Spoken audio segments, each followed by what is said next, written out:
นกลางคืนก็ได้มาถึงกลางคืนมาถึงตอนเย็นโกนตอนเย็นอีกผู้หนึ่งที่ว่าอยู่101น่ะสิเป็น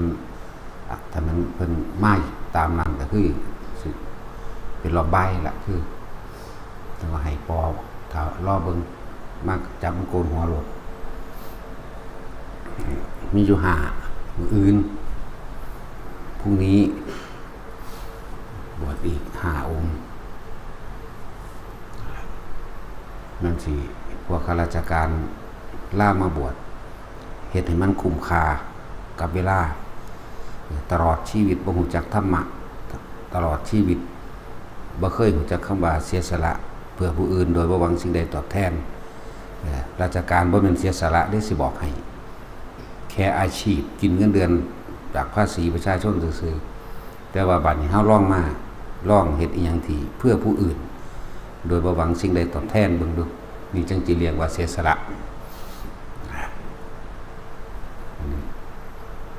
ศีล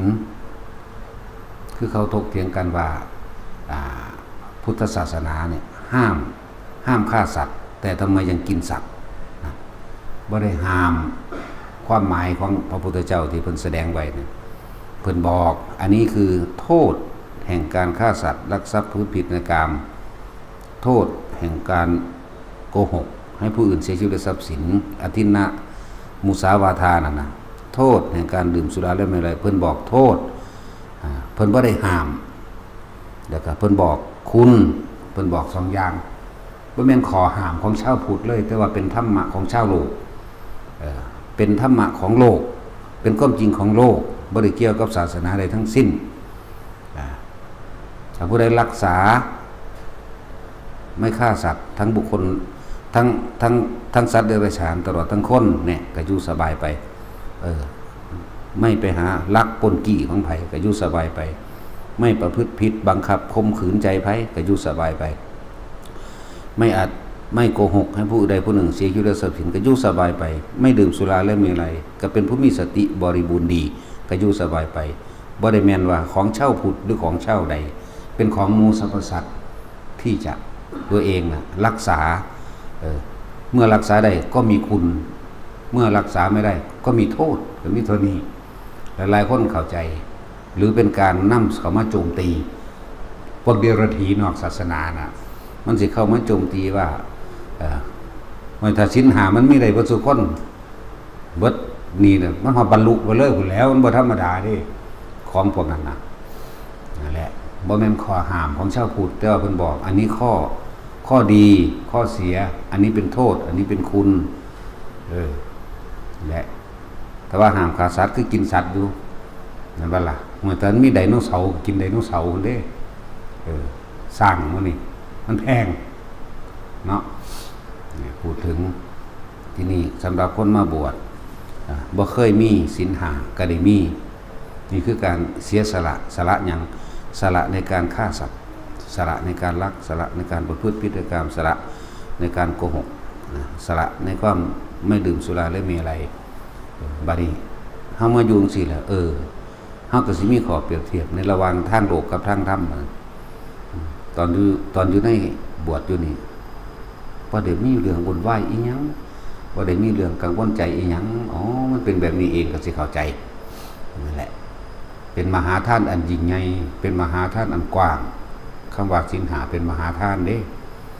ผู้ใดรักษาบ่ได้ก็บ่เป็นทานก็เท่านั้นแหละทานการประพฤติผิดต่างๆที่ทำให้ตัวเองตกต่ำถ้าเฮ็ดถูกต้องแล้วก็ทำตัวเองสูงส่งผู้ใดปฏิบัติได้นั่นคือคุณสมบัติของมนุษย์นะคุณสมบัติของการเกิดเป็นมนุษย์ได้ศีลห้าผู้ใดบ่มีเต็มๆเท่านั้นก็บ่มีคุณสมบัติเท่านั้นแล้วนั่นแหละอย่างน้อยเฮาก็ได้เข้ามาสงบความคิดเฮาก็ได้มาฝึกหัดปฏิบัติเฝ้าสังเกตความคิดตัวเองเฝ้าสังเกตอารมณ์ตัวเองอยู่นี่เพิ่นก็สอนแนะนำอยู่ให้อยู่แล้วพระพี่เลี้ยงเพิ่นก็แนะนำให้เบื้องต้นฝึกไปแล้วจับจุดอุณโลมหรือทรงฌานไปแล้วจังซี่กับตัวเองก็ไปเจริญเอาไปต่อยอดเอาเอง แนะนำอยู่เรื่อยๆก็เว้าเรื่องเก่านี่แหละบางทีก็เปลี่ยนศัพท์ใหม่ซื่อๆเฮานี่ใส่วิธีการทรงฌานเจริญฌานมันเป็นตะยากถ้าว่าฌานเป็นตะไกถ้าว่าเฮานี่รักษาลมหายใจกับความรู้สึกเอาไว้ในกายลมหายใจเข้าออกเนียนแน่นิ่งอยู่ในโพรงจมูกกับความรู้สึกนิ่มนวลระหว่างกลางหัวและกลางหน้าผากนี่ถ้าบอกจังสี่คือเข้าใจง่ายและถ้าสิเว้าภาษาบาลีเรียกว่ารักขณูปนิชฌานการทรงฌานเพื่อเฝ้าสังเกตพระไตรลักษณ์ความเปลี่ยนแปลงของความคิดของเจ้าของเองในด้านคิดเรื่องนั้นคิดเรื่องนี้เปลี่ยนเรื่องไม่คิดเปลี่ยนเรื่องไม่คิดให้เห็นอนิจจังให้เห็นความบ่เที่ยงแท้ของความคิดของเจ้าของเองให้เป็นไปตามให้เห็นว่า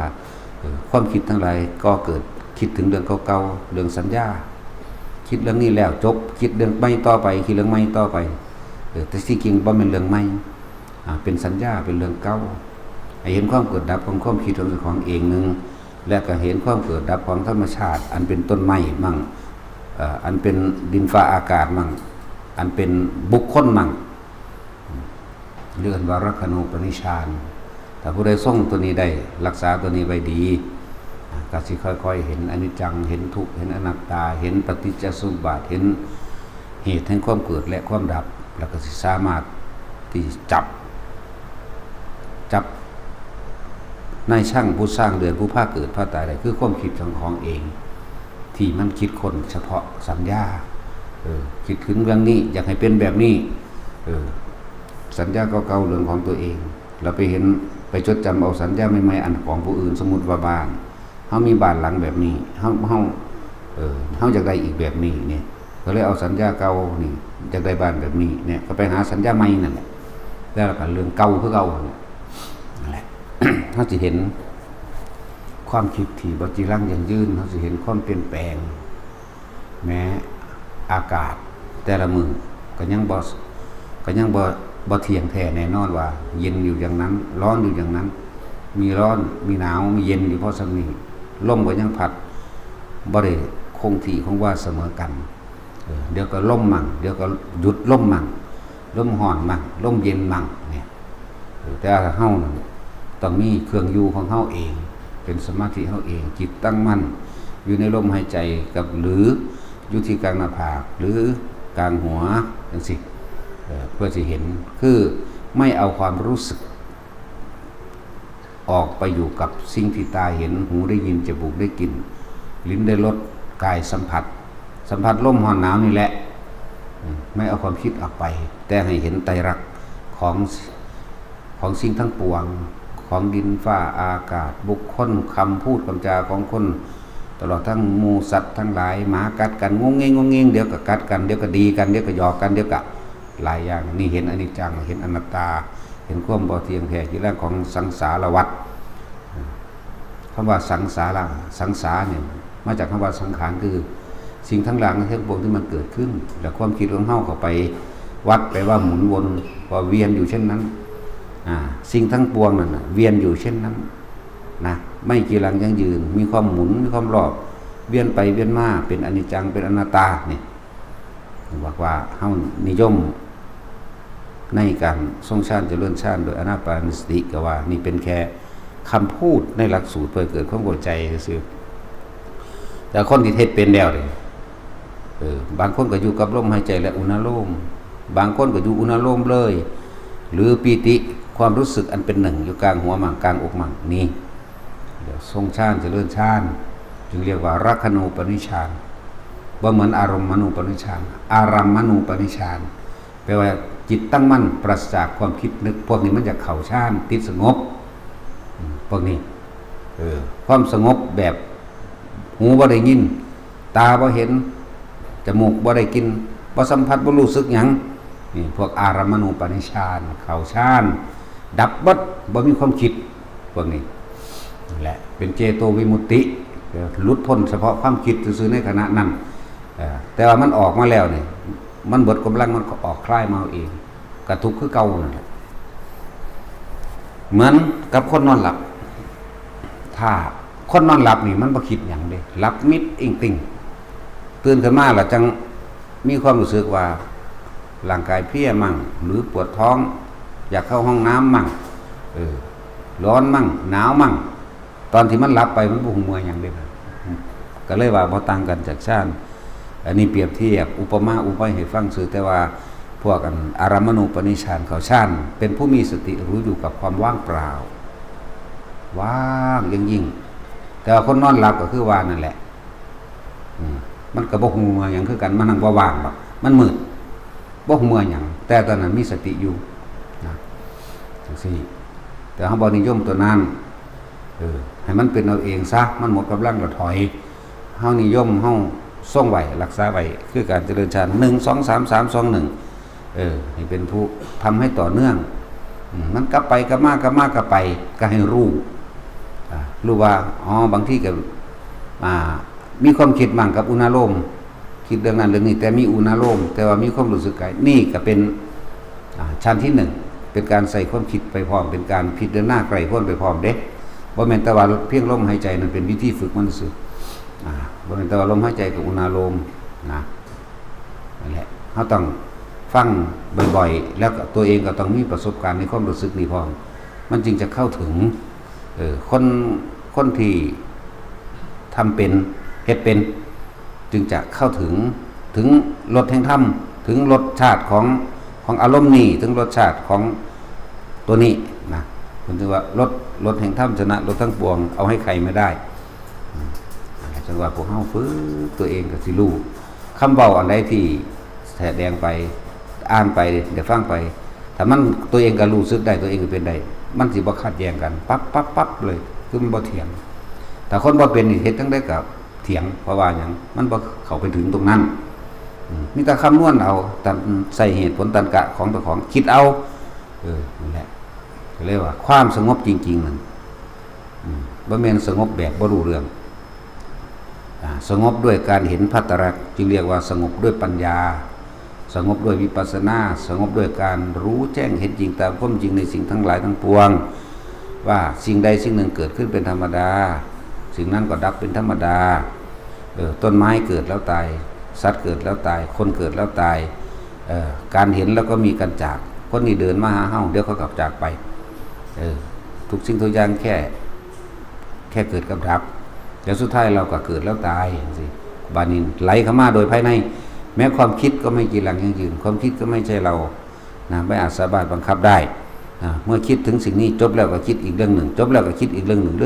งไหลไปเพื่อเรียกว่าจิตตสังขารหรือสังสารวัฏความคิดหมุนวนอยู่กับเรื่องเก่าๆเดิมๆสังสาระมาจากคำว่าสังขารวัฏแปลว่าวงกลมแปลว่าเวียนรอบวัฏ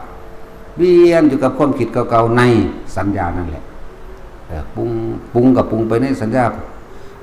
อดีตอนาคตกับปรุงเรื่องเก่าๆแต่ถ้าเฮาเป็นผู้เฝ้าสังเกตแบบนี้เฝ้าสังเกตเดี๋ยวความคิดนี่ก็ไปถึงบ้านมั่งไปถึงสัตว์เลี้ยงหมามั่งแมวมั่งหมูมั่งคิดถึงเพื่อนมั่งเพื่อนหลายๆคนมั่งแล้วแต่คิดถึงเรื่องราชการหมอการเมืองหรือคิดถึงพระสงฆ์องค์เจ้าหรือคิดถึงบทสวดมนต์มั่งบางทีเฮาก็แต่เฮาแนบเนี่ยกับว่าความคิดนี่บังคับไม่ได้บ่เป็นของเราไม่ใช่ตัวตนสัตว์บุคคลสิ่งของ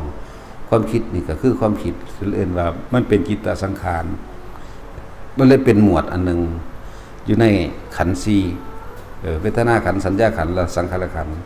เนี่ยแล้วก็วิญญาณขันธ์ก็ว่าไปเฮาก็จับเอาตรงที่ว่า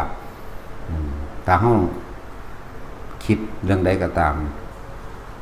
แล้วเฮามีอารมณ์ความรู้สึกไปพอใจและไม่พอใจพบได้เกิดขึ้นแล้วทันทีแต่ว่าถ้าเฮาคิดจริงๆแล้วคำว่าเฮาคิดกับคิดโดยที่เราไม่ได้ไปมีส่วนร่วมนี่ต่างกันเด้ยังว่าน่าจะงงน่าจะสงสัยแต่ว่าต้องของละเอียดแล้วอันนี้เฝ้าเห็นความคิดไปถ้าไม่ใช่เราคิดแล้วใครจะคิดนี่มันสิมาพอมันบ่ทันได้เน้นหนาถาวรมันบ่ทันได้ฝึกให้มันถึงขั้นนั้นได้ ถ้าบ่แม่นเฮาคิดเป็นไผคิดกับความคิดเฮานะแต่ว่าถ้าคนจับหลักตั้งมั่นสมาธิมันตั้งมั่นดีแล้วนิ่งอยู่กับความรู้สึกในกายนี่อยู่ตรงกลางหน้าผากก็ได้กลางหัวก็ได้แล้วความคิดก็ไหลไปเฮาก็เลยเห็นความสงบปราศจากความคิดทั้งที่มีความคิดแต่ไม่ใช่เราคิดมันคิดต่างหากนี่แหละถึงขั้นนี้แล้วก็สิถอดสิถอนสิปล่อยสิว่างมันก็ว่างเอาเองมันก็เป็นของมันเองเฮาจึงเป็นผู้สิกขติเฝ้าสังเกตหรือเฝ้าศึกษาสิกขติเลยสิกขาหมายถึงสังเกตมันเองศึกษานั่นแหละศึกษาสังเกตนะถ้าบอกบาลีมันแบบยากเฮาบ่ได้เราเรียนบ่ได้จดจ่อคักปานนั้นเอาเรียกว่าง่ายๆอย่าให้ความรู้สึกออกจากกายจากของเอง โดยมีตัวยืนยันรับประกันตัวเองคืออาการปิตินิ่มๆน่วงๆบนหัวบนหน้าผากบนอกหน้าอกนี่แค่นี้ถ้ามันบ่ออกล่ะเป็นอบายใช้ได้อย่างน้อยกับพรหมโลกเดี๋ยววันนี้จิตสุดท้ายไม่คิดถึงสิ่งใดสิ่งหนึ่งเลยเพราะความเคยชินจิตไม่มีที่ตั้งอยู่กับลมหายใจมันก็เห็นอยู่แล้วล่ะอันเขาบอกว่าเกิดดับนั่นนี่คนที่ฝึกลมหายใจนี่นะได้อรหันต์ในปัจจุบันขณะมีชีวิตอยู่บางคนก็ได้ขณะที่สิ้นชีวิตพอดีแต่กายทำลายขันธ์พอดีกันด้วยกับจิตสุดท้ายออกจากร่างเป็นอรหันต์นี่กายักสองอันที่สามถึงข่าวบ่ได้ถึงขั้นนั้นก็เป็นอนาคามีเป็นตะเฮ็ดเอาคือหยังอีกเด้พวกเฮาเฮ็ดเอาเด้อมีไผเฮ็ดให้เฮาเด้ถึงขณะนั้นก็เป็นผู้ไม่ตกต่ำเป็นธรรมดาแม้การทรงชั้นเจริญชั้นความสงบไม่เพียงชั่วขณะละข้อมือเดียวเราก็กล่าวว่าเป็นผู้ไม่ห่างจากฌานชีวิตของเขาไม่ตกต่ำอย่างน้อยกับพรหมโลกชั้นใดชั้นหนึ่งที่ต่ำกว่าสุทธาวาสก็ได้แล้วก็จังไปต่อข้างบนเลยจ้ะจากคำว่าต่อข้างบนบอกจิตมันไม่ได้ตายนั่นแหละมีโอกาสเฮ็ดไว้เถอะมันมีอานิสงส์มากหาประมาณบ่ได้นั่นแหละพอ